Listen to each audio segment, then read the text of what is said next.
मंदिर मस्जिद जहाँ भी गेलियो सबसे तोरा मांगलियोगे। तोरा हम हंसलियो हरदम अपने भले कानलियोगे। मंदिर मस्जिद जहाँ भी गेलियो सबसे तोरा मांगलियोगे।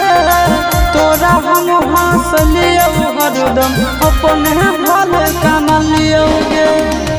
तोर किस्मत खुलता, तोर किस्मत खुलता, जरता हमर भगिया गे। बसवे के डोलिया जानू बांस के अरथिया गे। बसवे के